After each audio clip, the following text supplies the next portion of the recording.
and now Mark Sanford. This is a baseball team, at least, of trouble here. What do you make of it? Well, Chris, I think you've laid it out.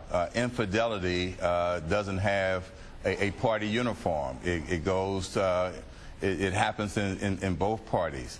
The bigger challenge here for us, and it's something that we focus on at the Family Research Council, is how do we deal with the issue of infidelity, rampant infidelity in our society? It's a culture flaw. Do we sort of turn a blind eye to it, or do we hold our leaders to a higher standard?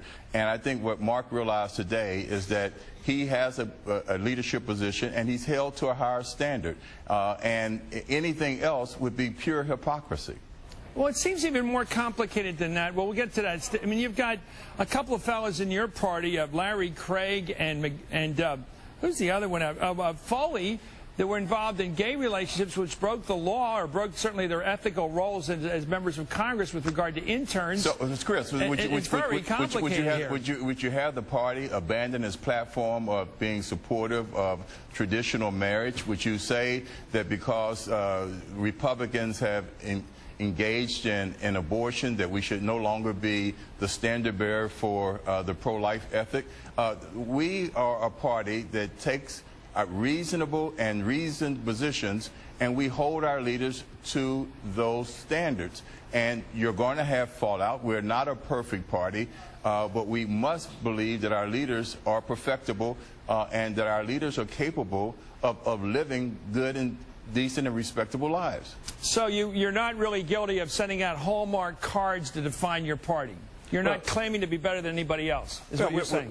You're not making that claim to be morally superior to the other party. Yeah, right. What we're claiming is that there is, a set of rights and wrongs. There is a better way of living a good life, and we expect our leaders to look at public policies and advance those public policies that reinforce those good and decent behaviors. So, Ken, you're not saying, this is hardball, so you're not saying your party's morally superior to the Democratic Party. You're not saying that. No.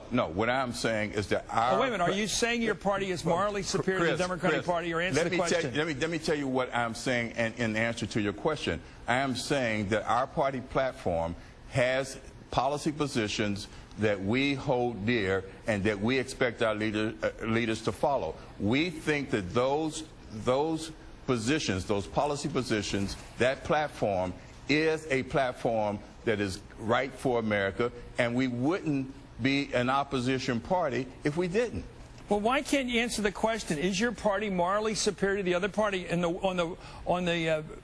wake of Mark Sanford today, John Ensign last week, the Foley and Craig scandals, are you willing to say that your party's morally superior to the Democrats or not? Well, let me say. You don't answer it, do you? Chris, what I want to do is answer. What's so hard about this, Ken? Chris.